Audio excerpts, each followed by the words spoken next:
All right, here we are. Are we good? We're good. We are full All right. screen. Awesome. Hello, everybody, and welcome to the 5th episode of the Kingdom Hearts Database's Cornerstone of Light podcast. Today is April 16, 2019. I'm KeybladeSpyMaster, once again joined by Chainoffire, and we have with us today David Russell from Project Destati. Hello. So excited for today. So welcome everyone, thanks for joining us on this new episode of the podcast where we talk about everything going on in the Kingdom Hearts community, from the latest development news to, discussions, everything going on in the Kingdom Hearts community that's involved. Today we're going to be discussing the music of the Kingdom Hearts series, especially the music of Kingdom Hearts 3. That's why we have David with us. We have an expert with us today. I wouldn't say that. And of course we're going to be talking about Kingdom Hearts 3 generally. So, Chain, how are you doing today? 13 naturally. 13? What about you, David? How are you doing? My favorite number is 323. So, 323. how are you doing? I am doing 18. 18. Fun fact. So what you just heard was we all instead of saying how we were today, we said how many Project Destati members it takes to screw in a light bulb. It only takes one. I kid. I just wanted to trick David into answering a question that he didn't know he was answering. Yeah, I was just gonna say silence for the whole podcast. It's fine. Okay, bye, David. But no, we just said our favorite numbers. So I'm doing well. I'm really excited to hear both KSM's and very much David's thoughts on the Kingdom Hearts 3 soundtrack, the orchestra, and just music in general. Because this series is great, especially the music. But it's good. But before we get into music, a little bit of news came our way, in the fact that Union Cross is celebrating its 3rd anniversary and first of all has a really good banner going on right now, where depending on your level, that's how many medals you get to draw. And naturally, I was like level 360, so I got 360 medals just to draw from a banner. It was crazy. Yeah, no, it's amazing. Oof, it was great. I got so many things I wanted. Didn't get Monster Sora, but you know. As somebody who doesn't play Union Cross, what is the current max level? Current max level, I believe, is 400. Is it? Okay. I thought it was I like 900. think it used to be 300, then they raised the cap, but getting from 0 to 300 is, I did it in a year, and then 300 to 400, it's taken me, I'm not too active, I'm not crazy with stuff, but I'm only 360, so, Meanwhile, Churro in one day has gotten to 400. I know, because Churro is a madman regardless of what he does. We appreciate Churros on this stream. Also in Union Cross news... I was going to say, I think it's funny that Union Cross is celebrating its 3rd anniversary, so this month marks, I think, the 3rd anniversary since its launch in Japan. Yep. Is that correct? Since its launch, April 1st was its launch in America, or internationally. Japan celebrated theirs end of March. Okay. And they have been around for about the same in time. September, isn't it? I remember there's one that they celebrate in September, and so I think it's funny that they celebrate anniversaries every 6 months. Yeah. It's our 3rd anniversary in September. It's also our 3rd anniversary in April. Yeah, we Americans celebrate Japan's anniversary because we're very picky and we're like, why don't we get this stuff? And they complain at every single tweet Cooks North America comes out with, because that's what we do. We're never satisfied. No, we're not. However, good news in the Union Cross world. We just got a story update which revealed a new world. We haven't had the world name yet, and we haven't seen the world logo. All we saw was Ephemer and the player walking into Game Central Station from the Wreck-It Ralph movies. So it'll be interesting to see what that brings. And maybe End we'll. of Quest 875 teases Wreck-It Ralph world in Kingdom Hearts Union Cross. It's the first time a world has been introduced in Kingdom Hearts Union Cross that hasn't been introduced in another Kingdom Hearts title already. Yep. It's the first original Disney World to Union Cross. Yeah. It's also fun. It's been teased. We've more or less expected this for almost a year now. Yeah, because I think they said that when the Wreck-It Ralph trailer came out is when Nomura, like slightly before that, Nomura said the very next trailer, which was the Wreck-It Ralph one, he said there will be a world in Union Cross that features an element in the trailer. Yeah, in Kingdom Hearts 3, and and everybody was guessing that it would be Wreck-It Ralph, and it was. So, exactly. We know everything. We predicted Terra being the Guardian. Like, you can't stop us. We're prophetic. We have just a pancake. We are prophets.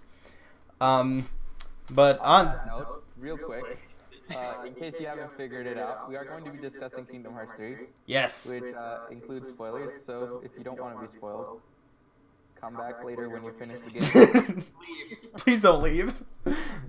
Or stay with us and be spoiled. We don't mind. I don't care. That's on you, son. We don't mind. That's not my deal. Given that, though, so yeah, we're not going to be talking about Union Cross because that's boring. We're going to be talking about Kingdom Hearts 3 because that's not boring. We have opinions on that. Specifically, different than from last week, we're going to be talking about the music. Surprise, because, you know, Project Destati's here. So, they're like one third of Project Destati. My opinions are only my own. The other Mr. Destati represents the entirety of his project. We kid. So for those of you who don't know who or what, rather, Project Destati is, we want to give you a little bit of an insight. So they are, actually, if you want to introduce yourself, it might be a little bit better. Yeah, let's see. Project Destati was started, I think it was like 6 years ago. Something like that. You're about to celebrate your anniversary too, aren't you? I don't even remember when we started. Was it March? April 26th, according to my calendar. At this point, we just do stuff and then. But yeah, it started 6 years ago. It's a Kingdom Hearts reorchestration project where we take the songs and give it the full orchestral treatment that we felt like it deserved. Now, with Kingdom Hearts 3 already having a mostly live soundtrack, the mission has kind of shifted to be more explanatory of the music. So, like, we'll take Terra's theme and explain his story with musical motifs, and like we've done this for lots of songs. Mm-hmm. So that's what we do in Project Destati. Yeah. My favorite Project Destati factoid is that how the world came to know them, and that was because they put up a webpage back before we had any news about Kingdom Hearts 3 that all it said was Project Destati, and it had Dive to the Heart. I think, was it your reorchestration of it? Yeah, it was the End of the World from Awakening. Yeah. It was their own reorchestration of End of the World, and we all thought it was Kingdom Hearts 3 news. Oh, yeah. And they got slapped with a lawsuit threat. Because some interviewer was like, Nomura, what is this? And he's like, I know nothing about this. We're going to have to talk to them. And that is my favorite thing. And they've just been active in the Kingdom Hearts community for since their inception. And I've been on podcasts and whatnot and friends with them. Met them in real life. It was great. Given that, how did you decide to start? Like, what made you go, yeah, we want to do this? Oh, man. Well, at the time, from like 2008 and onward, I was personally still in like high school, college. But the idea of doing reorchestration projects was pretty prolific in the video game music community. So like there was Banjo-Kazooie Symphony, there was the Twilight Symphony Zelda project, and there was one orchestrated, and we felt like Kingdom Hearts, more than anything else, really deserved a orchestration project. So we took it upon ourselves to do that. So we formed a group, and things just kind of grew from there. Sebastian is amazing with the project organizing, and Kristen's amazing with the arranging and playing, and then I play piano. I always introduce you guys to people like, yeah, Project Destati is just 3 people, and they're like, what? And they're like, yeah, they have somebody that does the woodwinds, they have somebody that does the piano, who does all the woodwinds. that does all the woodwinds. They have somebody that does the piano, and then the most important instrument, he plays the licensing. So he plays the copyright. Yeah. So yeah, it's been about 6 years since you first were birthed as a group. So how's it feel looking back 6 years ago to now? I'm real glad that we're better than we were 6 years ago. 6 years ago, the music was good, but now it's thought out, produced well. It's fun. It's good to see that there's an actual progression of ability, I think. So it's fun. I definitely hear a difference between your first album, Awakening and Darkness, and how much you've grown, and how much the fact that, you know, Awakening is like 4 short songs, and then Darkness is what was it, 26? Oops. It's like, how much was it? Like 2.5 hours of music? Something like that. Yeah. Probably, yeah. It is huge. Thanks. I think mine's in my car, so I can't check, but we had other people do brass and strings, and we had a mastering engineer from Sony master it, and like the whole. Well, we had the live orchestra too. Yeah. Production. Yeah. There are a couple more projects in the works right now, so that's exciting to talk about. But and any hints you're allowed to give us? No. All right. I won't be rude and press for questions. Although I will say I am anticipating any sliver of news that you guys will give us in the future. I expect that 2 of the projects will happen this year. Ooh. And the 3rd tentatively next year, but we'll. All right. That's very tentative. All right, I will be sure to misquote that completely and spread it around the internet to gain views. This is being released in 2016. Whoops. Whoops. Right. It's okay. Kingdom Hearts 3 messed up too, so you're good. If they can do it, you can do it. Do whatever Nomura says. Right. Yeah. So the real meat of this podcast, if you will, as good as that those appetizers were, is going to be talking about the music of Kingdom Hearts and Kingdom Hearts 3. So, KSM, what are your thoughts on the Kingdom Hearts music? I think all of it is just incredibly, wonderfully done. Almost all of them help immerse you. I mean, that's the point of video game music, isn't it? Is to help bring to life the very worlds stages you're in, right? Mm-hmm. More complement what the visuals of the game. I think the Kingdom Hearts music has done that really well. I am no music expert at all, but I think what's also great about the music is that it's catchy enough, it's good enough that you want to listen to it outside of the game, right? Mm-hmm.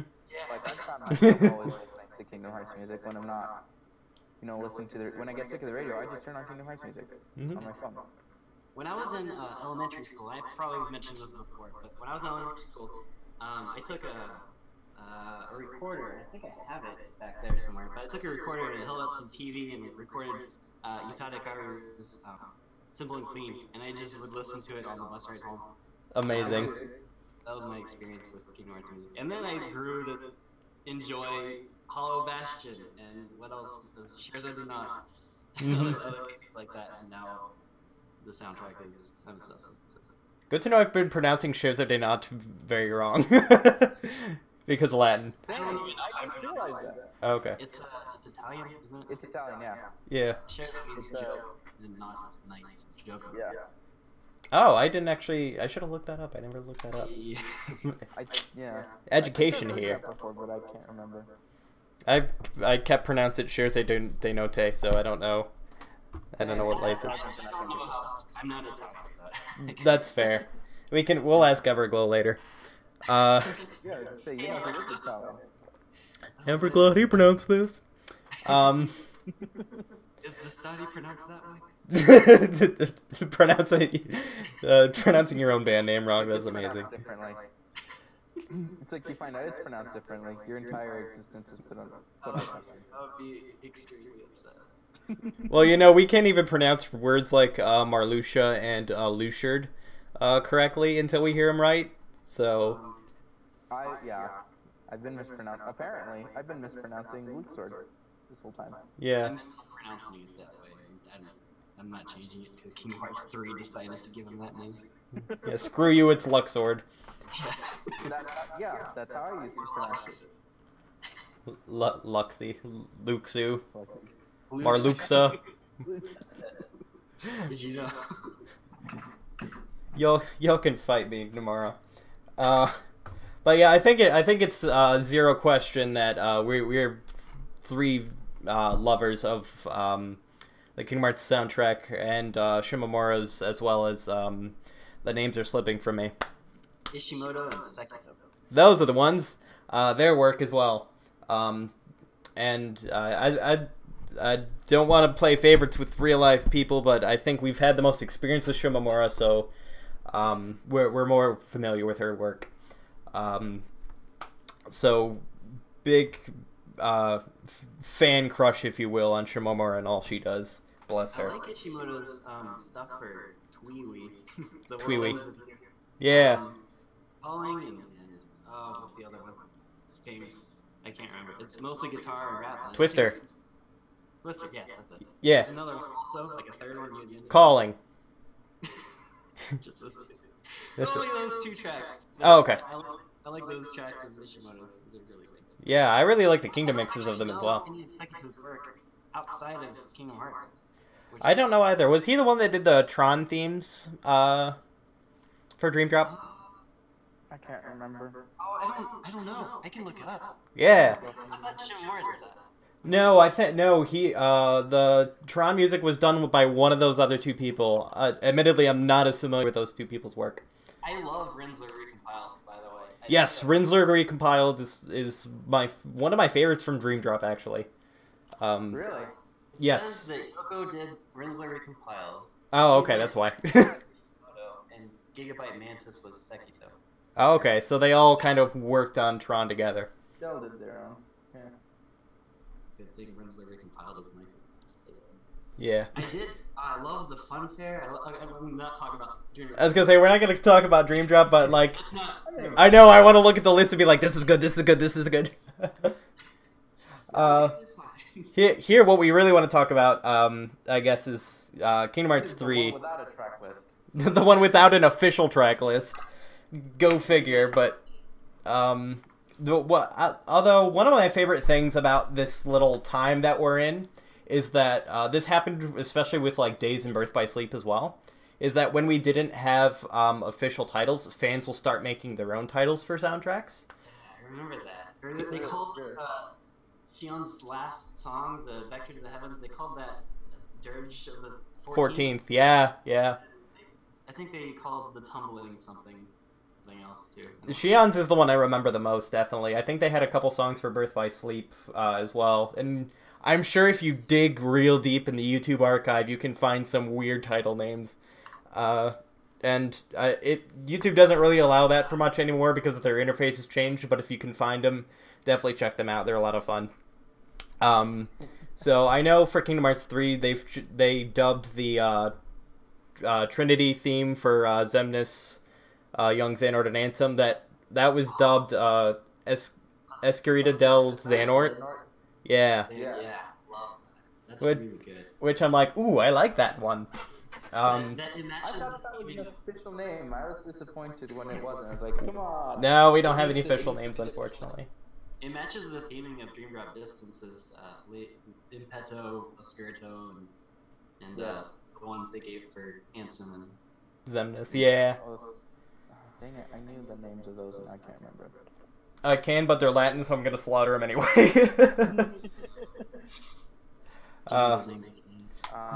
Lemilenza Oscura. Limpeto Oscuro. Limpeto Oscuro, yeah. I'm pronouncing them in Spanish.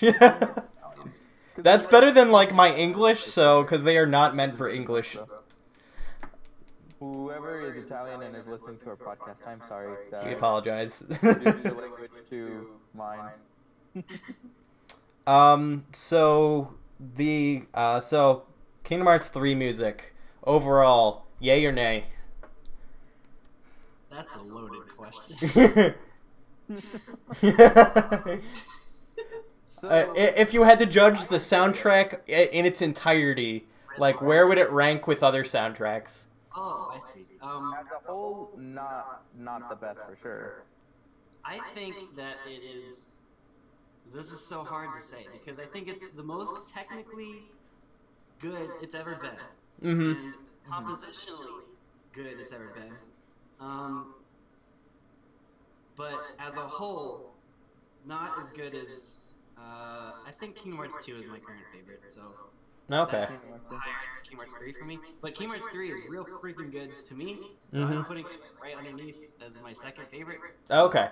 Just because of the technical ability and the compositional expertise, I guess. Yeah. It's really fun to listen to because there are like a million moving parts, and like the case for Kingdom Hearts 1 and Kingdom Hearts 2 soundtracks were that there weren't so many moving parts, and so it was more of a background soundtrack. But this is more like you're in the moment when you listen to these songs because they're so technically complex in my mind. But, yeah, that's what I think. Yeah, I'm a big because my favorite instruments are like any type of string. So violins, violas, cellos, basses, any kind of string instrument just like pulls me. If you want to seduce me, that is the way to go. You know how to play a string instrument? I don't play any instruments, unfortunately. I wish I did. If I were to, I would totally play the violin, because, oh, bless. Or, I don't know, I could pick one of those. My favorite tone is the viola, like in all regards. Give every viola a solo. I couldn't tell, I can't tell the difference between instruments. It is a string. However, I've seen, I think it was violins and violas in like rock concerts, and it made them like 10 times better. Like, holy goodness, you want to make any song better, add strings. That is, I'm gonna die on this hill. I'm not saying it works for every song, but gosh darn it works for most of them. That being said, I think Birth by Sleep is very much one of my favorite soundtracks. It has so many good points that it hits. And also, funny that you mention that because they focus so much on the violin as being the instrument of that game. Exactly. That's why you like it. Yes, exactly. That is very much why. I think Birth by Sleep actually caused my love for violins and string music. Okay. So Kingdom Hearts definitely got me into classical music. I think it's kind of weird that they gave Terra. Like, I understand exactly why they did it, because the whole theme of the game is violin. But they gave Terra his melody as a violin, rather than what we did, Kristen did rather, is give it to a trumpet, because it's the most. It's a noble instrument. Yeah. It's Terra's character better, but violin is also fine. But I think it's kind of weird. It is kind of odd, because like every. Give it to a trumpet. Yeah, because like every character has their own like instrument or like set of instruments, so it is. I did find that weird that I kind of took that a little bit as like his connection with Aqua, and just that friendship. So I would like expand it further and maybe say the violin of BBS that was prevalent in the dearly beloved of the title screen Mhm. is pervasive throughout the whole of the soundtrack. And just say like it's the theme of Birth by Sleep. Birth by Sleep to Mhm. Eva. Yeah. That makes sense. I like that. Likewise, I think Riku is a cello, and Sora's a piccolo. Yeah, I saw your tweet about the piccolo earlier. Oh, it's so cool that Sora has a piccolo as his main instrument. So I know. Amazing. Because it's this cute little thing, and, like, he's a cute little thing. It's So. such a piercing, like, the thing cuts through the orchestra, and it hurts to listen to. But sure, she's crazy. I love it. She is, though. Because sometimes Sora hurts to listen to, so it fits. I think that's why they chose it. Yeah. So. Makes sense. I think, when did they introduce Sora's theme? Because I don't actually know. Kingdom Hearts 2. Was it 2? Okay. Yep. Right after the prologue is the first time you hear Sora's theme. Right before you get Valor Form, yep. Sick. Oh yeah, you're right. No, right when Sora wakes up. Oh, that's right. It does play earlier. Yep. It's immediately after Roxas' theme, closing the prologue. So yeah, it literally breaks through the orchestra. I'm here. Yeah, Roxas this theme, and all of a sudden, bum, bada, bum, bum. Yeah, It's like, and then, yep, Sora's like, I'm here. wow, what a transition. Gosh, love it. I just recently played through Kingdom Hearts 2 Critical for the first time. Ooh. Recently, like this year. Uh-huh. So it was fun to remember where all the music comes in exactly. Oh man, that Vim and Vigor moment. Oh yes. The first time that plays in Kingdom Hearts 2 is my favorite thing. Yeah. So Kingdom Hearts 3. We're Likewise in Kingdom Hearts 3 when they played Vim and Vigor when you went to the boss rush with Hercules. yes. That was mind blowing too. That was cool. I'm ready to play Demix. Oh I was wait. excited. I was excited when I first heard them, because up until that point, other than Destati, I think, and Dearly Beloved, obviously, but obviously we've been hearing the same, or these new tracks, and then all of a sudden, Vim and Victor is back. Yeah. Mhm. Well, I don't remember actually. Was when did the cutscene with Hades and Sora and Goofy and Donald take place? Was that Very first That cutscene. was before, yeah.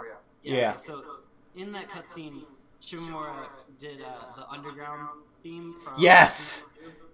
Oh. That was so cool. The musical storytelling is like a movie in Kingdom Hearts 3. It's so good. That's I think I got much more of an enjoyment out of 3 because of the music and because I've listened to it so many times and I'm able to identify like, oh, that's the underground theme. Oh, that's Vim and Vigor. So I feel like I got this, like a lot of people got more depth to the game by knowing the music than people that just kind of play through it and then, oh yeah, 3's here. In a sense, I think that's kind of what this Project Destati is about, because we're trying to make people, you know, recognize and appreciate the soundtrack that Shimomura has given us, and to be able to recognize the themes and the complex like connections that she's put into the soundtrack. Like a lot of composers just write songs, and there's no overarching connection between them. But like she thinks a lot about themes and motifs and putting them in proper places, except for the last battle track, but she didn't put that. Yeah, we'll talk about that later. So let's go by world a little bit. So we did talk about Olympus. What else about Olympus kind of amazed you guys, or like that you want to talk about?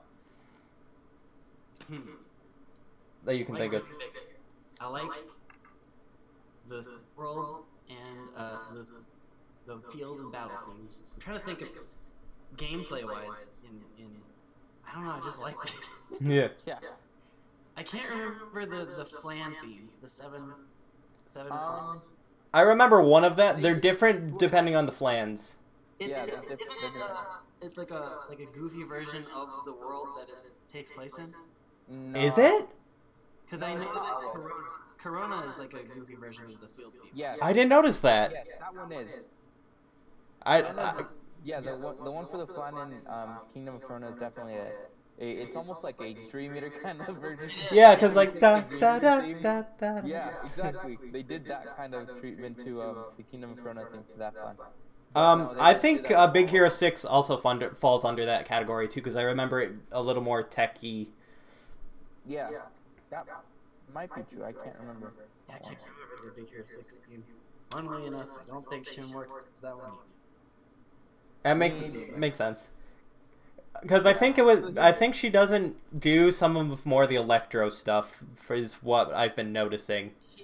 Yeah, I would say that. I think she did in Kingdom Hearts 2, the Tron world. Yeah, yep. Yeah, she did the two. She did the battle and field themes for Tron in 2 and for the Grid and Dream Drop Distance. Yeah, the Ren's the recompiled. Yeah. And Ren's the recompiled, like you mentioned earlier. Yeah, I guess she does focus more on. But I think she did the soundtrack for Coded as well, right? Oh yeah. Ooh, yeah. I don't know. Yeah, because I don't think they introduced any other composers until Dream Drop. Well, BBS had Sekito and Oh, that's right. BBS had some. Yep. Because he did Vanitas' theme, which was also in 3. Which was also... It was a good addition. I loved it. I didn't think I would like it, but I did. So, I hope that man does well with all he does and whatever he does. However, I am not the biggest fan of his tracks. Who's again? Sorry. Sekito's. And Ishimoto, is that his name? Yeah. Yeah, I'm not a big fan of their tracks. I really liked Enter the Darkness and Enter the Void. But outside of that, it's like, like the Tron themes aren't really fun to listen to for me outside of the Grid, like outside of the game, like some of the other ones are. So I was a bit worried when I heard they would be on the soundtrack. But I don't think anything was too for me it was too awful. It's a harsh way of putting it. Well, it like nothing was awful. Like it exceeded my expectations. That's a better way of putting it. I think for me, hearing the final world, Shimomura doing that makes up for the entirety. Yes, that is one of my favorite tracks from 3. Is the final world. Kingdom Hearts series. Like that and the Scarlet Kylo theme are the best things I've ever heard from her. I'm hearing a lot of people do praise for Scala and Kylum, which is the 3 seconds we got. The 3 seconds of that we do here in game. I'm so glad people ripped it though. Interrupted it with the Ishimoto track. Yeah. But I think people are definitely sleeping on both the Final World theme. What's that? Bounce-a-rama. Everyone's sleeping on Bounce-a-Rama though. Who doesn't sleep on that? I sleep on that. That was great. It was though. I was surprised. Yeah. I was surprised. I can say that about every single track. I was surprised by this. Let me be brutally honest. Bounce-a-Rama is what saved 100 Acre Wood. Yes. If it didn't have that, Big agree. Unstable, unsalvageable. I'm gonna go a little stretch and say Bounce-a-Rama and the art style, because I really like the art style. How it looked like they were in a pop-up book. But besides that, screw that world completely. I just wish there was 2 roads in that world, and I wish Yeah. go into the back one, because it looked like I tried to go back there when I first played the game, and it says food in the vegetable garden or something. So if that world was 2 rooms bigger or something, I think that would be. Oh, completely. That would have, if they would have had the same minigames in different rooms, that would have helped. Yeah, right. And maybe 2 or 3 versions of Bounce-a-Rama, one a sped up version and the slower Celtic version that we have. Yeah, I think it did speed up, didn't it? When it was the last 10 seconds of the minigame? Oh, it might have. I can't remember. I platinumed the game, but I can't remember. That was one of the first things I did. I know, I platinumed it, but I've only done it on my first playthrough, so I didn't. I didn't beat the final boss as the last thing like I did other things. Or I went back, but it was still in the first file, so. I'm waiting for the critical mode release and the DLC stuff to come out later this year to play it again because I want it to be really fresh when I replay it. Yes. Yeah, but I think my favorite world regarding music was Corona. That's the most inventive, magical, and the time signatures were different. Like the phrases were cool, and the lead was a freaking marimba. It's so wild. I love it so much. Yeah, that was so fun to listen to. KSM, what was your like favorite world to listen to? I guess. Ooh, I had a lot. Well, okay, so I guess what a better thing would be. Yeah. I really enjoyed the battle theme to Kingdom of Corona. Mm-hmm. I don't know. There's something about somewhere towards the end of that track that just like I don't know. It is kind of like a happy track. Yeah. So I really enjoyed that one. When it went to the swampy part in the middle of the world. Oh yeah. The field theme transitioned from the high bouncy marimba part to the slow. I think it was woodwind driven version. Oh, I was like, oh right. God, it's so cool. So best. Yeah. Musically, visually, gameplay wise. Would you say it's your favorite world? Yeah, absolutely. That's by far my favorite Kingdom Hearts world in all the games. Oh, wow. All right. Symphony of Sorcery beats it barely. Yeah. I guess a better way to go. The other world I really enjoy listening to music to is Arendelle. I really enjoyed the field theme to Arendelle. Yeah, I like that a lot too. Did you know it's not composed by Shimomura? It's Sekito's. Really? Wow. Fun facts. Wow. It was good stuff. It's just like her style, which is weird. It does. Sekito's like on point. He can be a Coco. He's allowed to be a Coco. I will allow it this one time. It's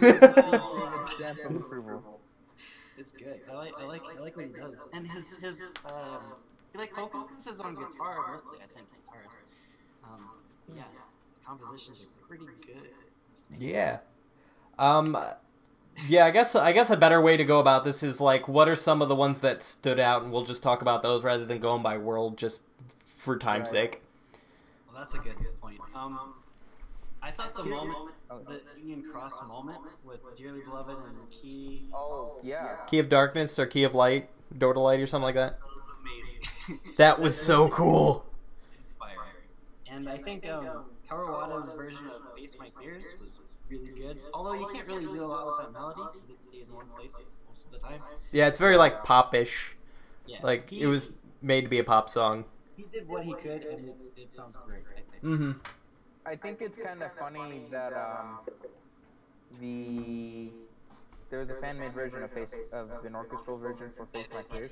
Thomas Hirodi or something. I can't remember. I think it's funny that one I felt would have been a much better introduction video than the orchestral for Don't Think Twice that was in the game. Yeah. I don't know why. I'll have to listen to this one. I haven't heard this. It's kind of funny that they went with Don't Think Twice instead of Face My, because Face My Fears kind of, I guess, lends itself better. I think the reason for that was that I know that by the time Utada and Skrillex were talking, Face My Fears was already written. So my guess was that that Karuwata just started on orchestrating that before, because yeah, that makes sense. Yeah, because the original plan was to do a Skrillex remix of Don't Think Twice, and then he's like, I can't really do this because this song is perfect. Let's make a new song. So that's how. Yeah, so that's how Face My Fears came out. Perfect is the official excuse. The real reason is I really want to make a new song with Utada guitar. Also that, like, you know, who wouldn't do that? Right. I mean, I would do it if I knew how. Yeah, exactly. I hear Skrillex do a waltz. Don't Think Twice in 3/4. But I don't think I've ever heard Skrillex do a song that's not common time 4/4. So it'd be cool to hear him do that. I'm not as familiar with Skrillex, so I can't say. But here's some, for me, songs that stood out for reason that they, or for the fact that they haven't stood out, I guess, if that makes sense. Mm-hmm. Like, Bad songs. I noticed them because they suck. Mostly the themes in, I feel anyway personally, the themes in Caribbean and in San Francisco. I'm so glad you said that and I didn't have to. Because they're kind of, I don't know. I honestly can't even remember them. Yeah, they're not memorable. And I think, in my opinions, don't count for Christmas Bastion, of course. But Oh yeah. I personally don't like it at all because when you orchestrate a track and you put every instrument playing the melody at once, it's just like a wall of sound, and there's no nuance with the harmony, or there's no interesting percussion texture. And some people, like, that's their favorite track, so like, and they're fine for liking that. Yeah. But the thing that makes a song memorable and really good for me is nuance with the harmony and clever melodic writing that goes to a place that is unexpected. Mm-hmm. And with the Caribbean soundtrack, it's like every instrument is playing the melody, and you've got drums, and like that's the whole track. Mm-hmm. It's like, nice. So that's why I don't personally like it. It's just choir blasting sound at you. Yeah. Save it for like the climax of the song. Why are you showing me it now? It's Yeah. Anyway, that's why that, and like I think that's personally some of the problems with my like how I perceive Shimoda's soundtracks is they're very wall of sound.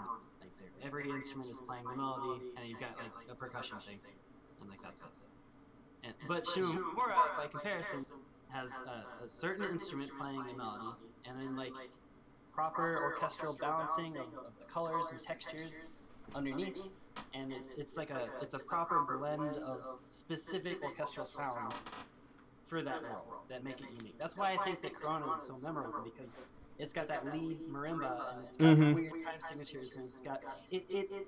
If you limit yourself when you write in the instrumentation, then it's more memorable, in my opinion. So that's why I like that world a lot. That's why I don't like the Caribbean soundtrack.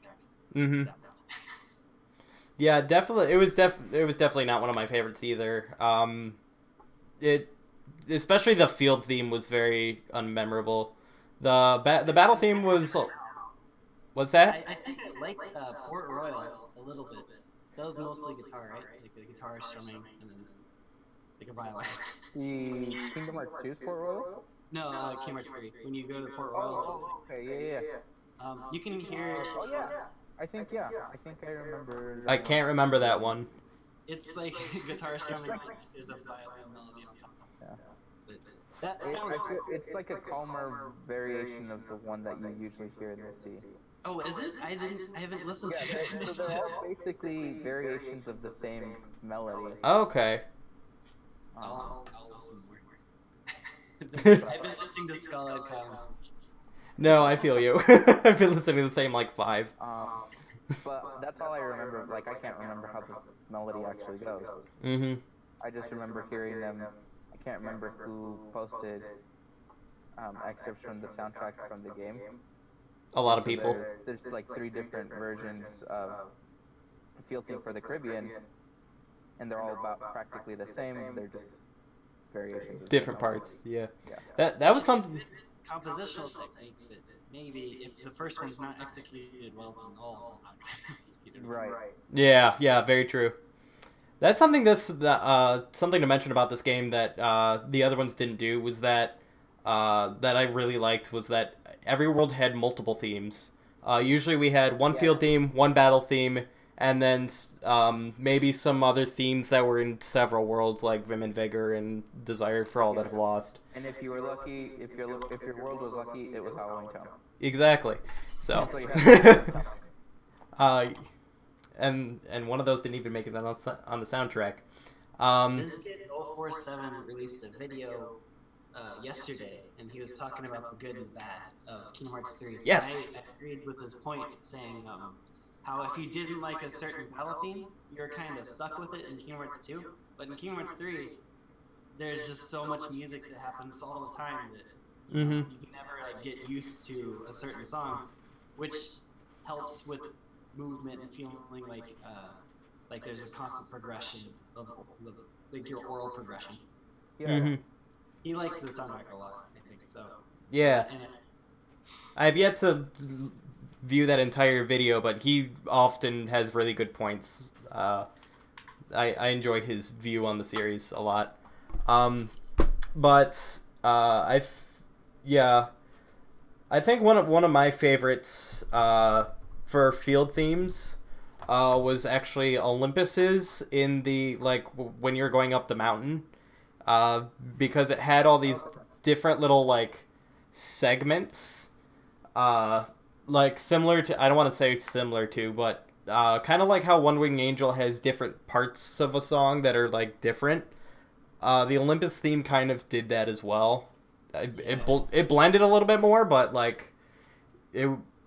I just thought it was just really fun to listen to. So I think that was one of my favorite field themes. I think Shimura really tried hard on that first world, making it cohesive and making it as good of an oral experience as you can imagine. Mm-hmm. And I think Shimura also intended for Olympus to be kind of throwing you all the cool stuff that Kingdom Hearts 3 has all in one world. Yep. Right. Really pulling you in. Yeah, the first world nailed it. Oh yeah. I mean I like Olympus' soundtrack a lot, but actually I like it more than most of the field themes of Kingdom Hearts 3, so it's high on the list. Yeah. So it also helps that Shimura more. Yeah. I have this little theory in my head that the earlier the world they had, the more time was put on it. So San Francisco and some of the later and Monsters Inc. didn't have as much time put in it as Olympus and Tangle did. And I think it really shows even with the music. I feel like all the good soundtracks were toward the beginning of the game. Yeah. I think also they had been talking about putting Arendelle in Kingdom Hearts 3 since 2000. Before the game was, or before the movie was out, and that was in 2013. Before the first trailer for Kingdom Hearts 3 was out. So time for, and also freaking Arendelle's soundtrack is great. So. Mm-hmm. Mm-hmm. Exactly. They did good. So I guess what were some more soundtrack? What were some of your favorite remixes, if you will? Oh yeah. Let's talk about remixes because those are the ones that make you go oh oh oh oh while you're playing. Honestly, flipping every single one that was an old track and redone for this game was fantastic. But the ones that stood out most to me were the Afternoon Streets from Twilight. Oh yes. Mm-hmm. Perfect. The Land of Departure theme was great. I think the Promised Beginning was for that brief moment. When Yen Sid smashed down and did the yes. His theme was incredible. What theme was that? It's Magical Mystery, which is the Mysterious Tower theme, but it's played with a string ostinato. I haven't even noticed it. I'm going to watch this again. Yeah, definitely give it a listen. I didn't notice it my first time until somebody pointed it out. I heard the first three notes. I was like, oh, this is happening. And then you just smashed out. I was like, yes. That was good. What else? I haven't seen this. I mean, I've played through it, but I don't remember this. I like the new Lord of the Castle when you fought Marluxia and Marxia. Oh, Marluxia? Yeah. And I guess Luxord. Luxord. I don't think that Savannah Pride, when you summon Simba, was a change. Or if it was. It sounded I listened to it outside of the game. Very little, I think. Yeah. I listened to it outside of the game, and it sounded slightly different than in-game. But I was also used to the vanilla KH2 version of it, so between 2.5 and 3, I don't know if there was much changed. That one's good. Let's see. What else? Look at the soundtrack on YouTube now. Yeah. Shrouding Dark Cloud. That was good, yeah. I heard that during the KH3 premiere. Yeah. That was... Not gonna lie, that one is probably... I'm not gonna say it is, but it's up there as one of my favorite remixes in this game. I really enjoyed how they remixed Shrouding Dark Cloud. They had a bunch of remixes. I kind of hope they would have included Shining Dark Cloud elsewhere again in a Yeah. different remix, but It being like one of the battle themes for Toy Box is fine with me, as long as I can. Yeah, as long as I could listen to it, it's all good. I think a remix people tend to sleep on, in favor for a lot of the original tracks, was the Keyblade Graveyard remix. That was so good. The original part from BBS redone, and then they added a second part. Some people I've read online don't like the new part, but I'm like obsessed with it. I love the new part. I don't care. It is good. And it loops seamlessly. Oh my god. Oh yeah. I love it. It's such an evolution. Yeah. What else is there? Oh, the new. Hey, let's talk about the Sea Salt battle track. Sea Salt battle. Oh yeah, yeah. I'm sure you have opinions on that. Vector to the Other Promise. To the promise. Heavens. I think it's good. I don't know. Yeah, it's good. It's just it's the melody and percussion. So you can like expect. I personally, of all the remade battle tracks, my favorite one is Anti-Aqua.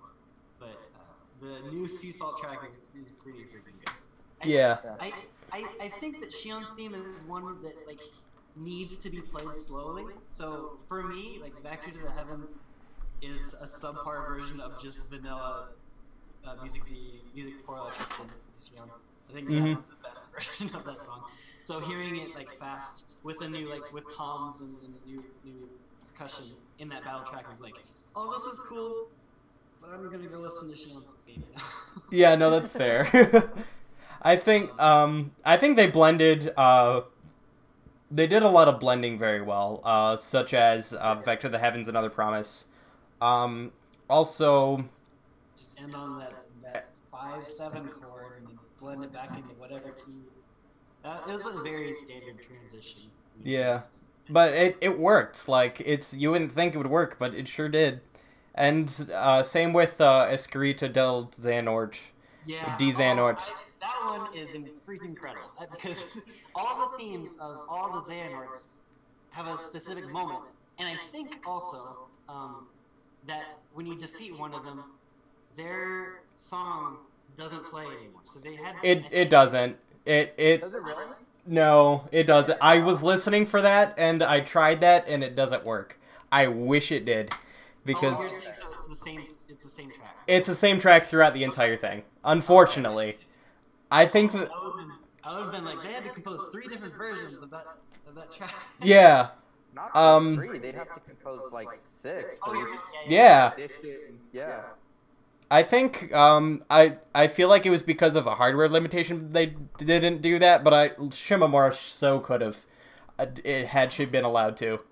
I don't know how the soundtrack is linked to things that happen on the game, but there's software called WYs or something.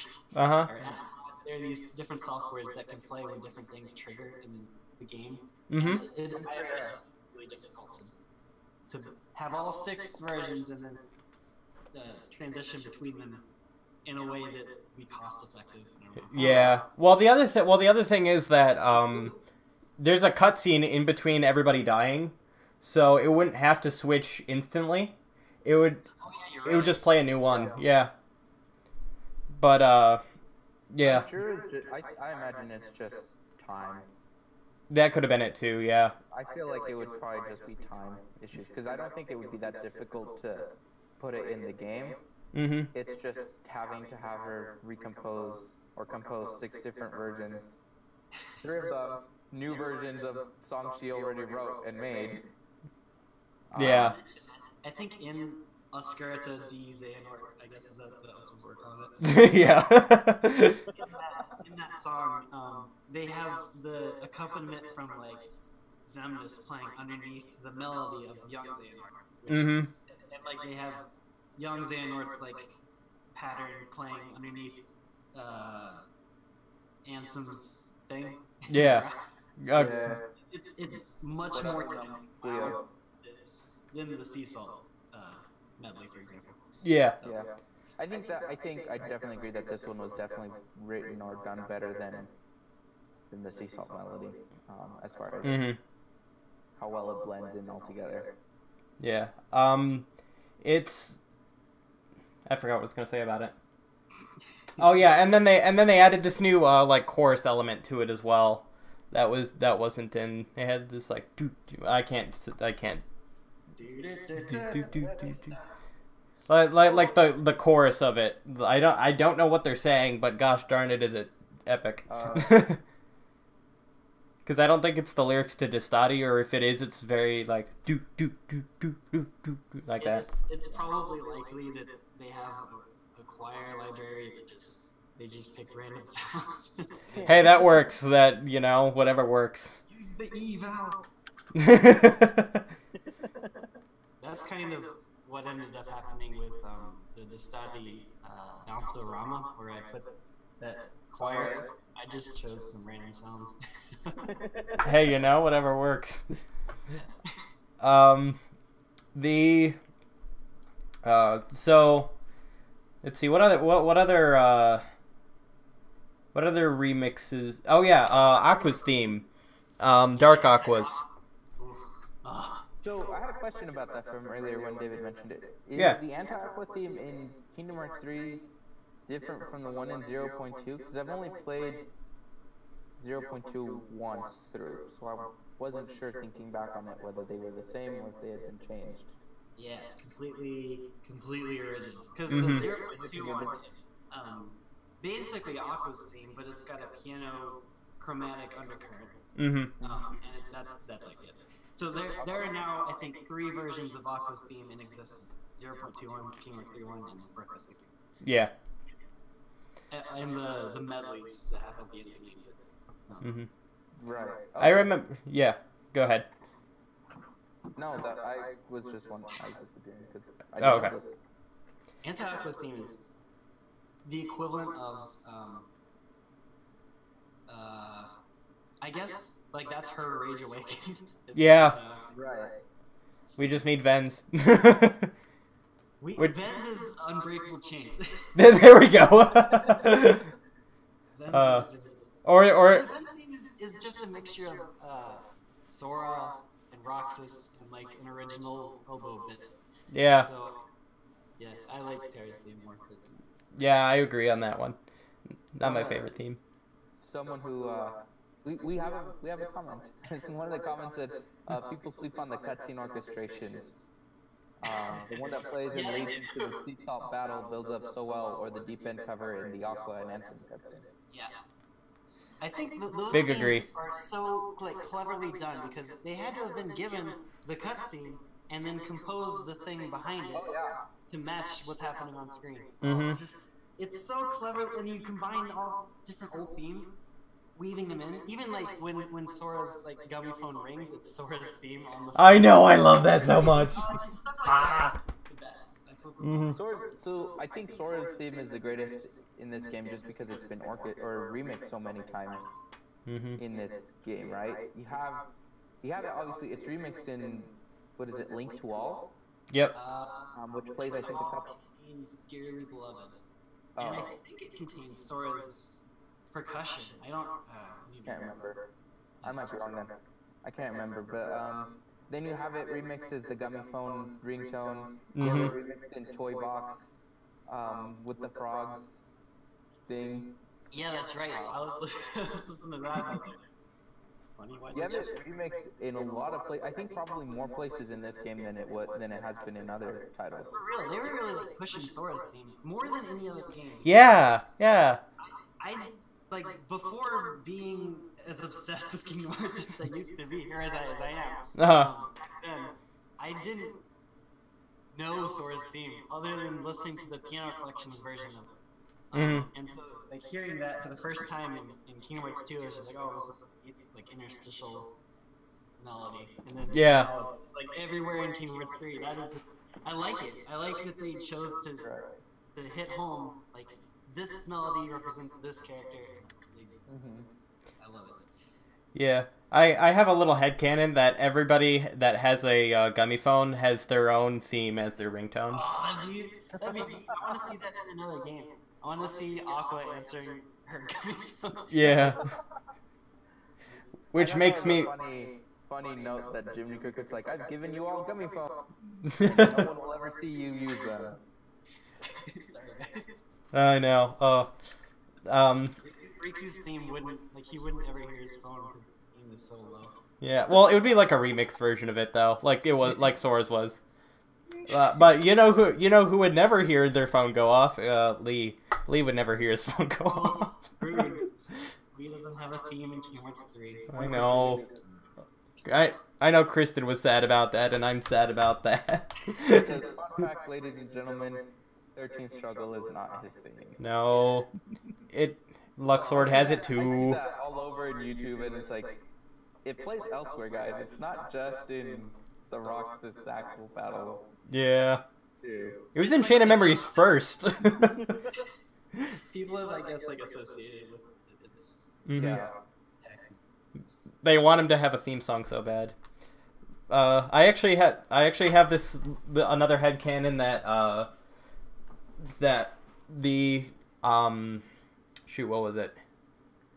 The dang it, what was it? Oh no, 13th Struggle actually belongs to the Castle Oblivion crew. Because it also plays during Luxord's fight in Kingdom Hearts 2, and I take that as Nomura's apology for not putting the card user in Castle Oblivion. Oh yeah, that's Okay, no. Yeah. Oops. Sorry. Yeah. Whenever you fought the Dandelion people, like whenever you fought Luxord and Marluxia and Larxene. Yeah. A version of Castle Oblivion plays, I think, which is like the Castle Oblivion theme, which is cool. And then when you kill Luxord, what's that name? Lord of the Castle plays. So. Yes. So exactly. So they did that for Kingdom Hearts 3 as well. That's why Luxord was with Marluxia and Larxene. We're like, if you didn't get my apology from earlier, yes, he should have been in Castle Oblivion. They're all fighting together. See? I acknowledge it. They put them together because they're the old dandelion, I guess.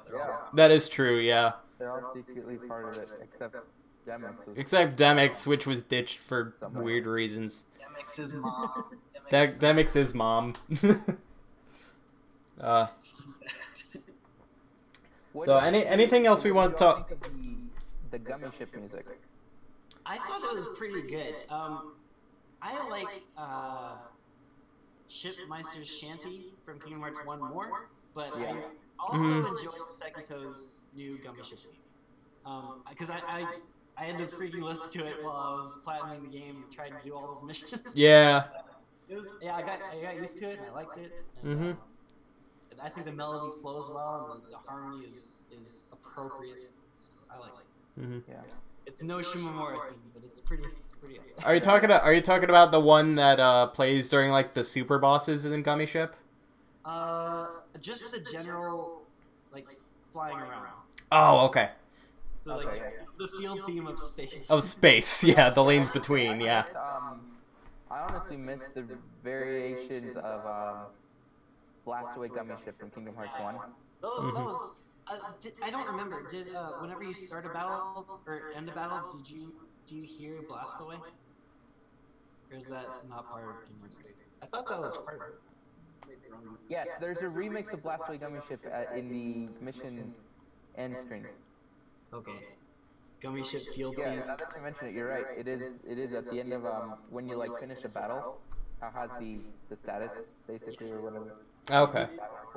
There is a version of Blast Away Gummy Ship there. I also really like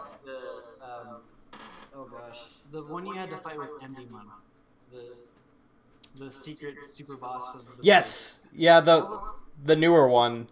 Yeah, what's the name of that song? I thought that was a new one. No, it is an old song from the old game that it used to be part of. Oh, I didn't know that. Wait, is this the secret boss in the Gummy Ship? Yes, the big thing with the 3 shields that move. Yeah. Is this an Eclipse? I don't think I've bought it. One of the comments said it's Thermosphere. Yes, that's the name of the song. And Thermosphere is part of the game that used to be part of the Schwarzgeist. Yeah. Yeah. What's the game? I don't know what the game is. Oh, I thought it was a Final Fantasy thing. No, it is. I don't Oh. think so, but they did. The team that did the gummy part of Kingdom Hearts 3 had released a game back in like 2000 something. And, Einhander. yeah, that. And that song, Thermosphere, was part of Einhander. And so Einlander. I've never heard of this. Interesting. Anyway, it's Is that a Square game? I think so. Interesting. I gotta look that up. Soft back on the day. Cause I like that. Yeah, Squaresoft. Yeah. Cause I gotta check that out. Yeah, PlayStation 1. Oof. Square Enix. Oh, is it Square Enix? Okay. Square Enix, Sony Interactive Entertainment. It's a good song. Thermosphere is pretty freaking. Yeah. It's different enough too from the Kingdom Hearts 3 soundtrack that you're like, oh, this is an Easter egg. Yeah. I really wish we would have gotten another version of Hazardous Highway though. Hazardous Highway? Oh yeah. Yeah. That would have been great. Cause that was my favorite from 2. My favorite gummy theme from 2 Your was favorite gummy ship? Hazardous Highway. Yeah. Really? Oh, that's really interesting. I loved Assault of the Dreadnought from 2. That was also good. I don't think I ever did well enough in the gummy to get to. You needed to do Assault of the Dreadnought to return to Twilight Town and go on to World It Never Was. It was the very last You one. mean the Very last one. It was like a... Yeah. Okay. I thought you were talking about the secret bosses. No. No. I don't. I think I may have beat that once, maybe. But I yeah. don't have 10 seconds facing the Dreadnought. I built my first donut ship in Kingdom Hearts 3 and did pretty well. Apparently that destroys. That still works for some reason. Yeah, that was a trick in 2, and that's still the trick in 3. Some things never change. Funnily enough, it didn't work in the first game. That's just an auto scroll. Yeah, that doesn't count. Are they gonna stick with gummy ships in Kingdom Hearts 4 and beyond? Yeah. I don't know. They did good with gummy ships in this game.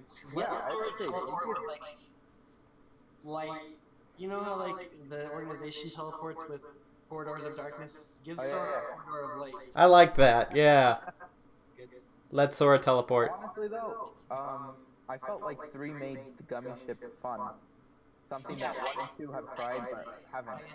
I also like farming for adamantite and fluorite and Damascus by breaking those rocks. That was fun. For some Yeah. reason. I enjoyed it. It's like destroying the meteors. Hey. Like It was- I find myself voluntarily choosing to travel on the gummy ship in 3, whereas in 2 I'm like, I might do it once every like 5 months. Yeah. When I'll be like, yeah, sure, we'll do this. I'm glad there's no Atlantic. Yeah. Not even Shimamura liked Atlantica. That's my favorite Shimamura fact. New Atlantica was the Caribbean. It's too much sun. Yeah. Yep. So I think the last thing about Kingdom Hearts 3 we want to talk about, just because of time, we'll go over. Doesn't matter. But unless one of you really has to like get going, I got all night. So, but I think we got to talk about the final battle theme for Xehanort and how rough was. I thought it was all right.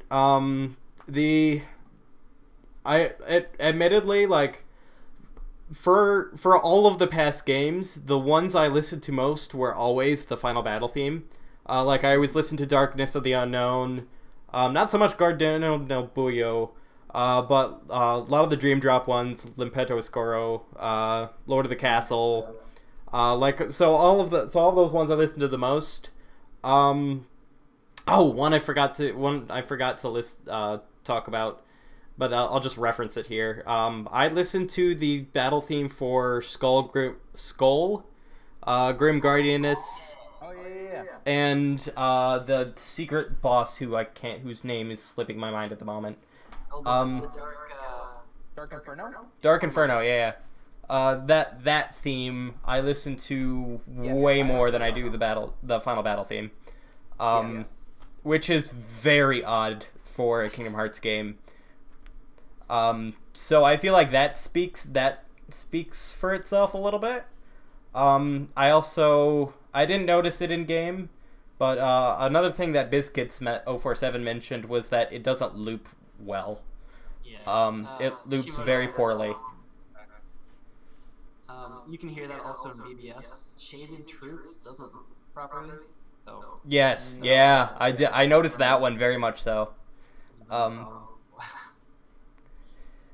it does take you out of the gameplay when it doesn't loop properly. Mm-hmm. Yeah, it's really weird. So I think the theme fit well with what it was with the battle itself. Mm-hmm. For me, what was disappointing, and I'm sure David has a lot more to say on this. The thing that was disappointing for me was that it was Rage Awakened. Mm-hmm. It's also a similar issue that I have with the credits theme to Key back cover. It's like it fits the theme, but it's just the other promise. Oh yeah. Yeah, it is the other promise. That was weird. This was connected to. It's like that's random. It's like, and it's not. So far, Roxas is not connected to Key. They just threw in the other promise because it fits, and that seems to be the same thing we've done with this. It would have been cool if they put Ven's theme. Yes. Credits. Yeah. That would have been like a neat, like, oh, he's actually in. Yeah, they should have done that, but instead they're like, this one sounds nice. All right. Yeah. And that's what it seems like they did with the battle theme for the end of Kingdom Hearts 2. It's Rage Awakened, and that's not saying it. That's Lingering Will. We were talking about this earlier. So David, what are your thoughts? I have opinions, but none of Share them all. Like my teammates. It's okay. None of us reflect our website. Like we don't reflect KH database. This is just a personal thing. Yeah. I'm used to having leitmotifs and motifs of characters that reflect what's going on screen, and it's like you can just have whatever sounding fine, but if it doesn't relate to the story, then it's just like another forgettable theme. But I don't like the final battle theme of Kingdom Hearts 3 at all. Not good. Because it's an original thing, mostly original, and then like Rage Awakened is slapped on it, original, and then more Rage Awakened, and then it loops back. So and Rage Awakened isn't related to what's happening. No. A lot of people will say like we're there because Sora's rage is awakened. He has to go into rage form, and that's not what it means to have a thematic link to what's like oral story link. There's no link there. Because if Rage Awakened was meant to be just a general anger theme, then it would have played any other time in the entire series where it was angry, or any other character. Which happens a lot. Yeah, it's only ever exclusively whenever Lingering Will is on screen. And for that reason, it doesn't make any sense that Rage Awakened appears as the final battle theme. Yep. I don't like it. Yeah, no, I don't. I didn't like that either. Just think about, like, what if they put Destati and then combined it with, like, Key of Darkness, which is like a secondary Xehanort theme. Key of Darkness and Destati playing together would have been incredible. And I don't know why he didn't do that. I demand to hear this on your next album. It's a mess. But yeah. I won't tell you what's on the third album. I know. I'm just messing. Big agree. Big agree. You can title a song whatever, but when you use it in a story, the title doesn't matter because the story connection to when it's used and when it's used is ultimately important, the most important thing, and it's always been a Lingering Will. And to use it with Xehanort doesn't make any sense. If Lingering Will had come on screen and dealt the final blow, then I would be so happy. But it doesn't make any sense. Yeah. And the link between Destati and the original stuff and Rage Awaken is literally just like an instantaneous slap on. Like it's slapped on, slapped on. It's not. There's no connection. There's no flow. Mm-hmm. I have problems anyway. We have work to do. Yeah, I enjoyed that. So I think that's all the. To make it clear though, if you like it, feel free to like it. I just don't. Yeah. Yeah. Like it as much as you want. Yeah, anybody can like whatever and dislike whatever they want. So you are entitled to your own opinions. So are we. Deal with it. Yeah. So, but if you are in the comments, let us know your favorite and least favorite songs. I'm curious. I want to hear everybody's tastes and what they liked and disliked, because I like hearing other people's opinions on the music, because I love the music so much. The unknown. What's that? If it's not Darkness of the Unknown. That is correct. Tell us your favorite songs, but the correct answer is Darkness of the Unknown. Correct. If that is not on the list, we're not reading your comment. Or Fate of the Unknown. That's awesome. Yes, anything that has the word unknown in it, you're fine. Or Darkness. Or darkness. That's all about. So something else that's coming up with music is the Kingdom Hearts orchestras is happening. The first orchestra for this round, if you will, happens in 10 days. So we got this podcast in right at the right time. I didn't realize how close it was. Yeah. We almost had this next month, and I'm glad we did not. Yeah. So I am personally. Saturday in Tokyo, Japan. You said this Saturday or next Saturday? A week from this Saturday. Oh, that's right, because Shimamura is going to be at Anime Boston this weekend. Yeah. Which, if it wasn't Easter, I totally would have gone. But it's Easter, so I can't. Once again, third year in a row, the orchestra performance in Los Angeles is lining up with E3. Oh, that's right.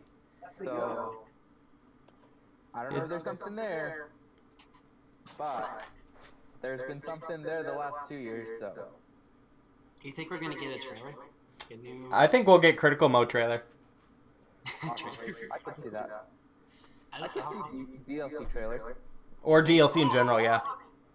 Like new Shion scenes. Yes. Yeah. Do it. Those are the only two things we have confirmed is new Shion stuff and Critical Mode. So both of which I'm looking forward to. I'm hoping for playable Shion, but we can't have everything. But gosh darn, if I can't hope for it, I will hope for it. They can use the Kingdom Hearts orchestra version of Vector in Shion's. Yeah. Yeah. Whoops, I spilled. I said that out loud. The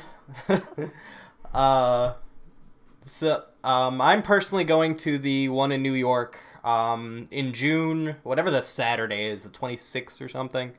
But I'm going to that one. Are you guys going to any of the concerts? I'm not sure yet. If it's available to buy tickets when E3 is happening, I think we'll definitely go to that one. Okay. But, I haven't sought out the tickets. I'm gonna import the CD. It's my personal. Yeah. Okay, Sam, are you going to any of them? I don't think I'll be able to this year again, unfortunately. No, that's all right. But I mean, I will it listen sucks though. to the music again from the album because they release an album every year. Yeah. For the sake of that I mentioned earlier, I honestly believe that they're going to release the Kingdom Hearts 3 orchestra, or at least they'll announce it at the orchestra performance next week. Yeah. The OST. Yeah. It's gonna be 2.8, 0.2 soundtrack, and Yep. that cover soundtrack and the Kingdom Hearts 3 soundtrack all in one big package. I'm sure. I am very sure because they did the same thing with Birth by Sleep Recoded in Days. So I think it's going to be like that. Collective packages. Oh well. It is just going to be, it's going to be They've huge. never done like a triple. Have they had triple game release? Like have they done? I think it's But- only been Birth by Sleep and Days. Birth by Sleep coded in Days. Oh, that was a triple. Okay. Yeah, that was the triple. Yep. They re-released Kingdom Hearts 1 soundtrack when they did the Kingdom Hearts soundtrack complete. Yeah. That one had 1, 2, and Chain of Memories, or Rechain of Memories rather. Yep. But one track had already previously been released at that time, so. And out of all the soundtracks to be released, North America has gotten like 2. Europe has gotten more than North America, surprisingly. Yeah, it's been 7 years. We've still not had the release of the Dream Drop Distance album. Yeah. Really? I don't know how to. I think Japan has. Yeah. But we haven't. We haven't even gotten that. We didn't even get the Birthplace Sleep Days and Recoded one, if I'm remembering correctly. Like America didn't. I think we only got the very first one, and I think Vanilla Kingdom Hearts 2. I think those are the only 2 we got, if I'm remembering correctly. I'd have to look it up again, but I've imported them from.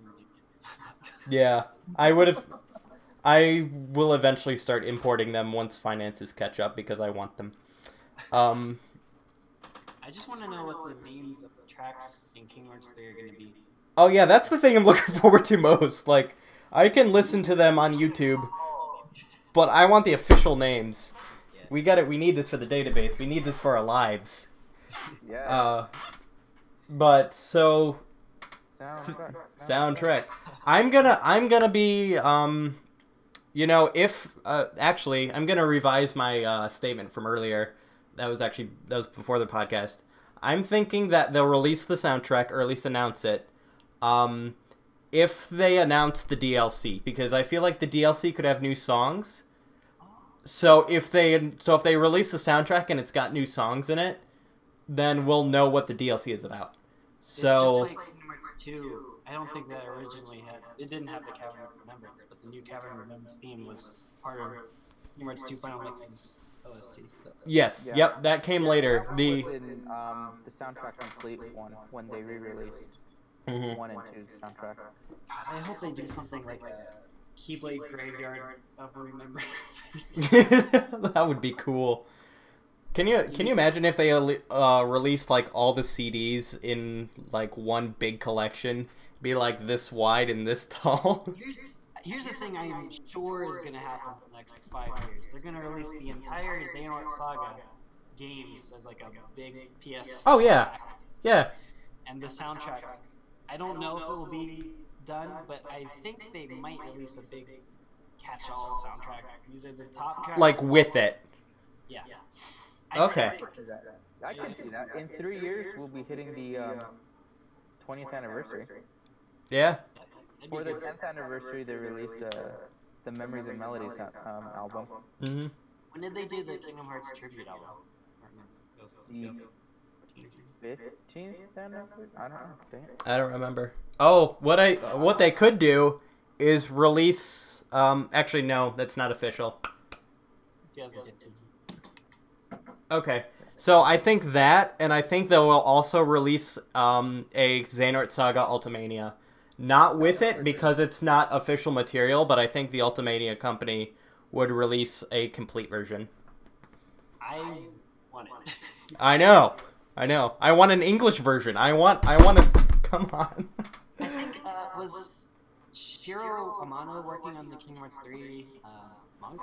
Yes. And that's unofficial, technically, but all that released for the 20th anniversary. Gosh, oh, that'd be so cool. A mega package for like $1,000.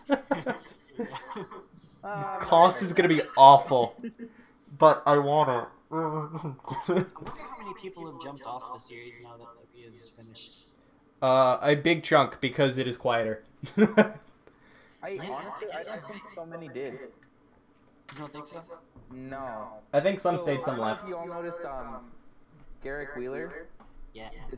Was it Garrick Wheeler? Yeah. He made a poll on Twitter a couple days ago asking how many people have Kingdom Hearts 3 as their favorite game now. Oh yeah.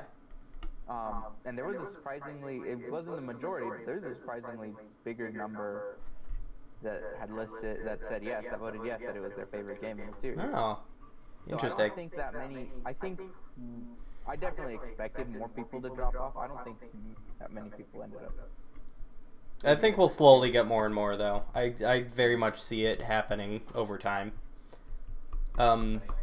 Especially with, I think there's some people sticking around for the DLC, and then after DLC, they'll start to drop off. Possibly. So, We'll see how the sales of Kingdom Hearts 3.5 do. 3.5 final mix. Oh, don't utter those words in my presence. So last thing to talk about the concerts. Besides you looking forward to them, this round of concerts, if you will, is called World of Trace.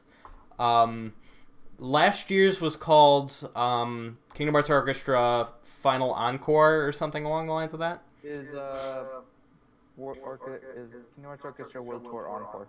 Just Encore, yeah. Yeah, it's basically the same one as the year before. Mm-hmm. Except they switched out 2 of the tracks with the Toy Story medley and Dearly Beloved. Yes, Passion.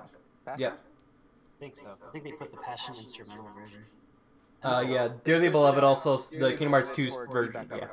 Yeah. Yep. Yeah, that's the one. Oh no, they also switched out Twinkle Twinkle Holidays for Traverse Town. Oh yeah. So really that was just a reiteration of the first one, or I guess not the first one because we had First Breath, but the Kingdom Hearts Orchestra just kind of repeated with a little bit of changes. The fact that we got a new logo, a new artwork of Sora, a new name called World of Trace. I think this is going to be a complete overhaul. In comparison with Orchestra A to Encore. This is season 2 of the touring orchestra. Quite. So I guess last year could have been Kingdom Hearts Orchestra Final Mix, if you will, where this is Kingdom Hearts Orchestra 2. So that being said, I have a theory that we will get a completely new set list. I agree. That we will start hearing songs now that we have Kingdom Hearts 3 music, especially because Kingdom Hearts 3 music uses an actual orchestra, versus, until 1.5 and 2.5, we didn't really get a real orchestra. We got synthesized instruments. So I think they have, these were built to be on an orchestra. So I think we'll have a lot more to work with. So I think, so what do you guys think? What's that? Kawawata probably did a bunch of new stuff. I think he did most of the actual orchestral arranging. Mm-hmm. Whereas, Shimomura composed it. Kawawata. Yeah. Okay, so Kawawata was the actual person that, orchestraized it, if you will. Ostracized it. I haven't read anything that says that, but I think that's how it works. Okay, I wouldn't be surprised. So that being said, we have the set list, the old set list pulled up, and we're gonna kind of go through our predictions on what we think is gonna be the new set list. What's that? What's gonna be in the new one? Yeah. Who wants to go first? I guess. Oh heck, I'll start with the things that I think are gonna stay. Okay. Yeah. Sure that Destati and Dearly Beloved are gonna stay, and probably something with Organization 13, either that one or the Let Darkness Assemble medley. I think they'll all be part of it. Other than that, I think they'll keep the Daybreak Town stuff. Yep. Because that's still relevant. I don't know about the rest. I hope they keep Treasured Memories. That's my favorite arrangement. Is it? It's so good. But I don't know about the new stuff. Do you think the track list will be a bunch, or do you think it will be about the same as the original show? Or I think the original show was 12. Yeah. I guess if I start saying what I want, it's just gonna be me going through my list. It's gonna be the whole Keywords 3 stuff. Yeah. No, well, what I did was I replaced one song on the old list with the new song, so like it equals the amount to be the same. Oh, I see.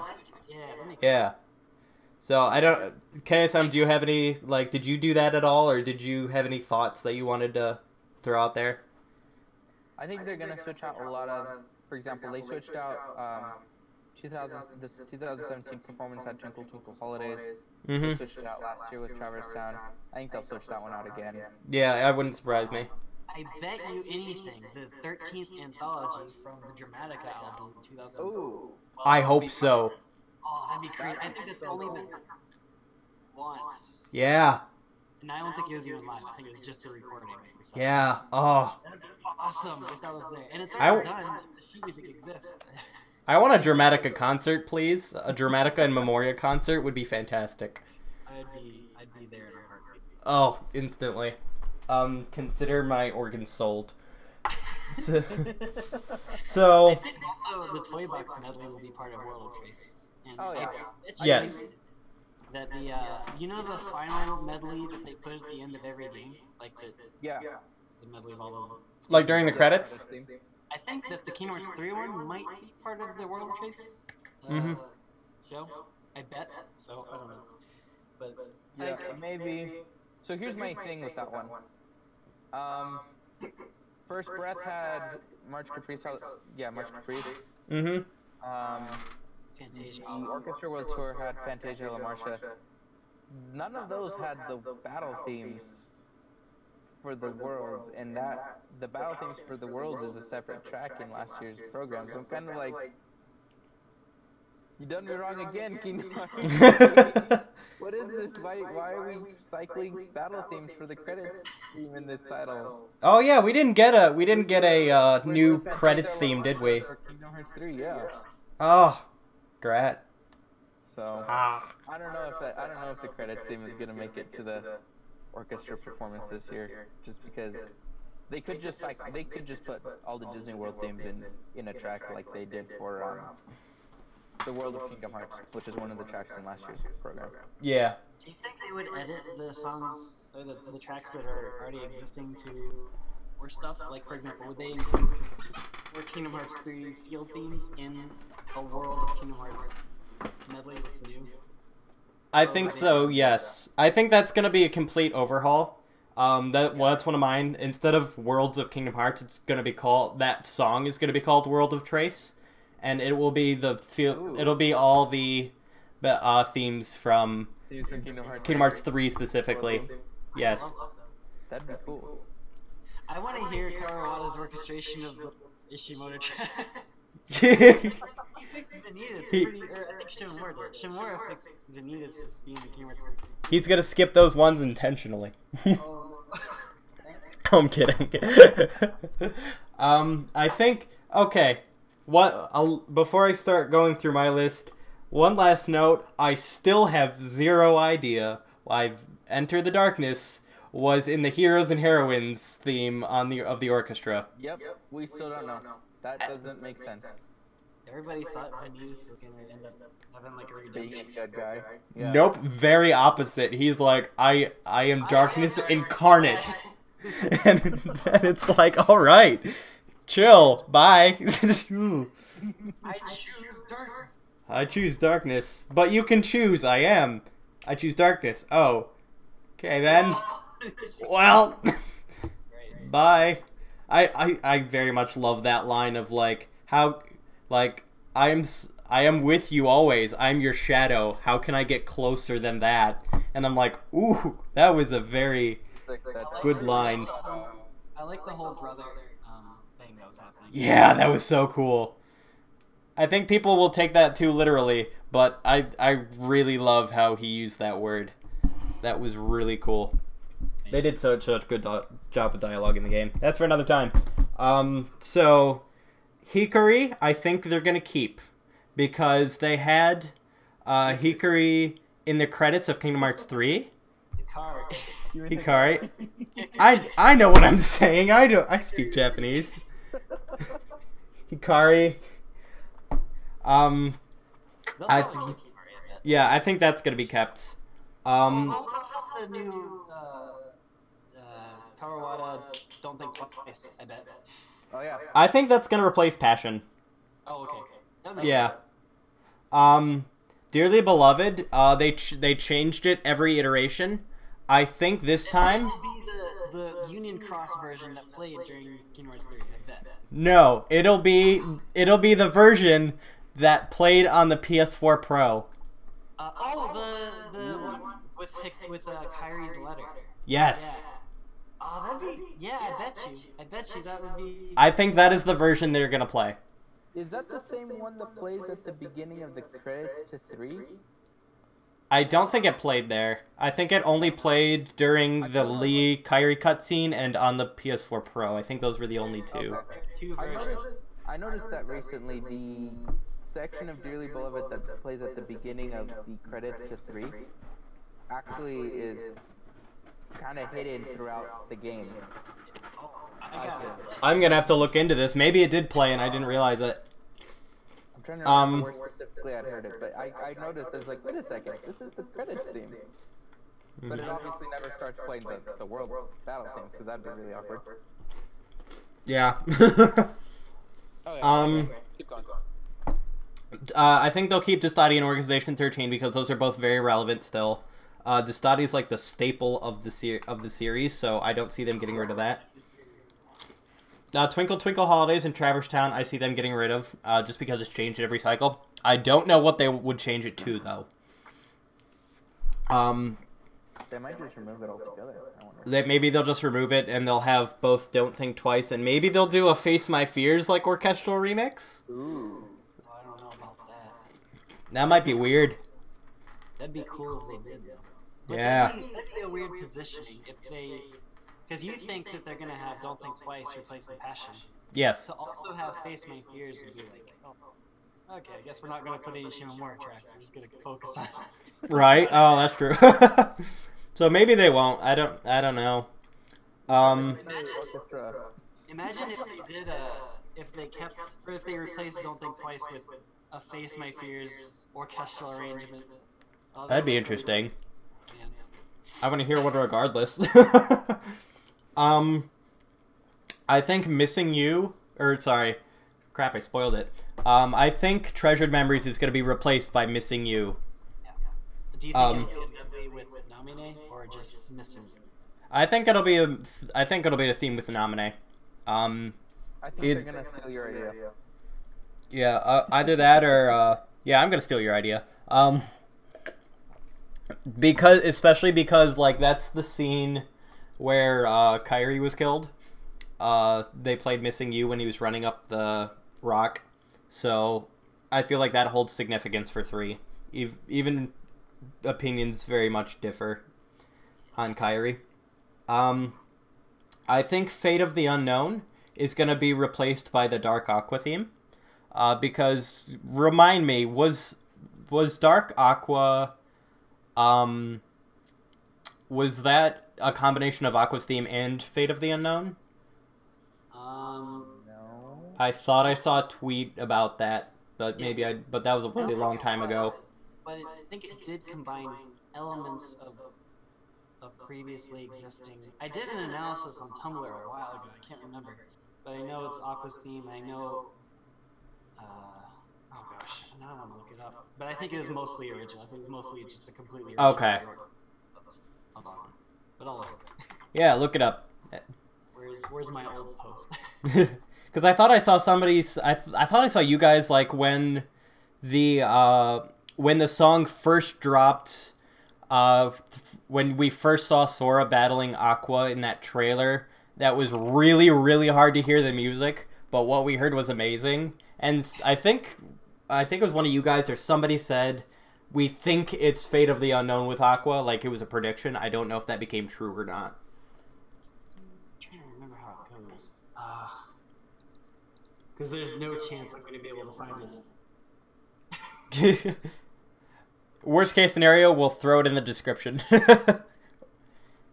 We'll put it as an annotation that doesn't exist anymore. While you're looking that up, feel free to interrupt me.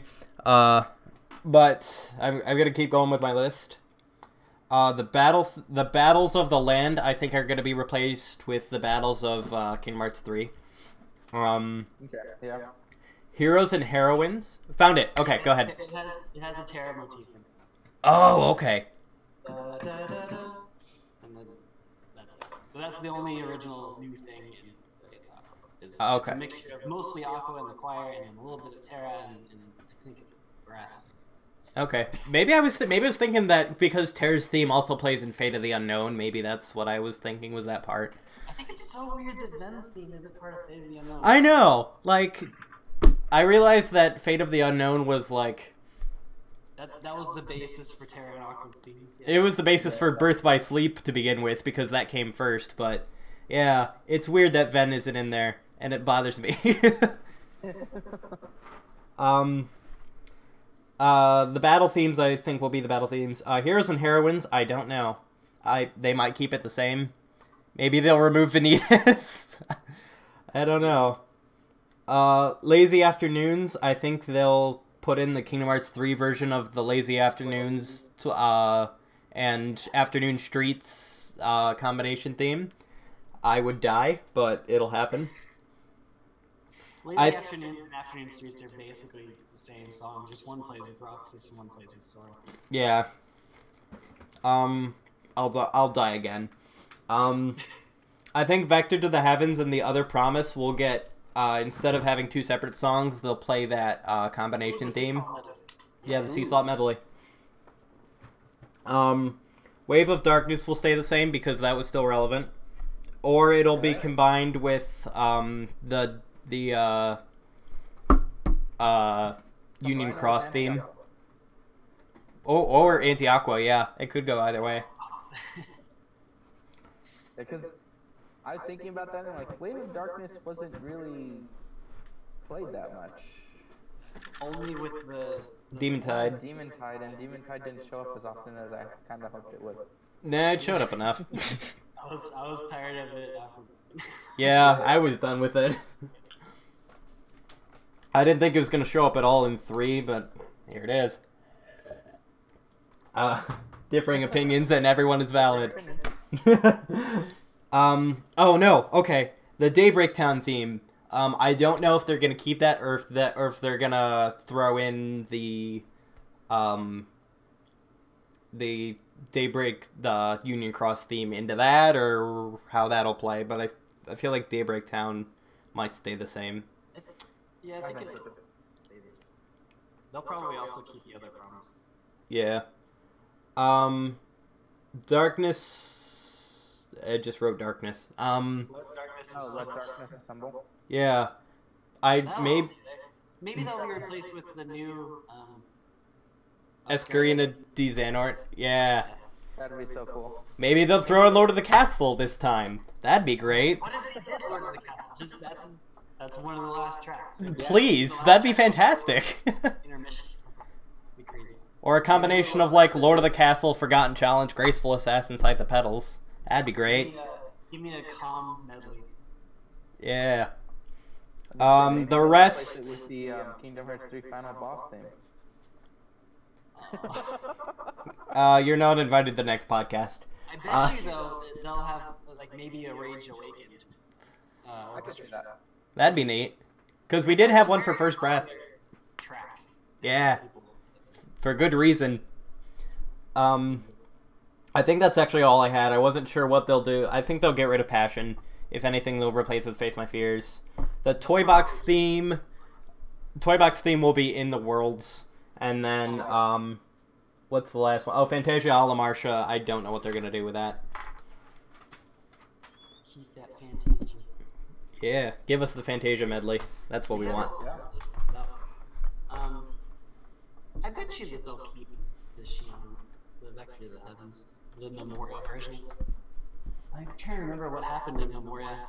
That was Memoria. I think what happened was I listened to it and I cried. Besides that, I don't remember. I think it was the Other Promise and... Oh, do you think that they'll have a version of the Another Side, Dearly Beloved Somnus thing? Oh, I forgot about that track. Yeah. Yes, that will be in there. I hope. So. I will take a picture of the set list and tag both of you so that we can see how wrong we were. Be like, guess what was in here? It was the same thing as last year. Oh, I will be so mad if it was the same thing as last year. I would too. I can't be mad though because I'll hear that again. It's so good, but I want it to be new. So With that. one last thing I want to say about the music is that when you entered Scala ad Caelum, the first theme that plays was the same theme that was in back cover. Yes, it was. The Case of the Foretell. Yeah. Which is interesting and weird. And then under Scala is Daybreak Town, so there's a connection clearly. Exactly. It plays again during. Well, I don't think it does actually. During the epilogue, that's. Does it? No, yes. Yes, it does. That's a new theme. It No, does that's a it? different thing. Is it? Oh, okay. It's a different one. Yeah, on YouTube, it's just called Epilogue Squiggly The Lost Masters. And it's Yeah. really good. It's got a harpsichord and organ. I love it. I have yet to hear the extracted version of that, so I'm gonna listen to those because it's so good. But yeah, I think with that, that kind of covers our thoughts on the music and the orchestras. I don't think we had anything else. I didn't look at the list, but I think we're good. Sweet. I think we're good. So, David, thank you for joining us for the first time on our Cornerstone of Light podcast. No worries. Thank you so much. Thanks for having me. Yeah, it's always a pleasure. You're fun to talk with. Me when I rant about the last battlefield. It was fantastic. But ending, right. Yeah. Bye.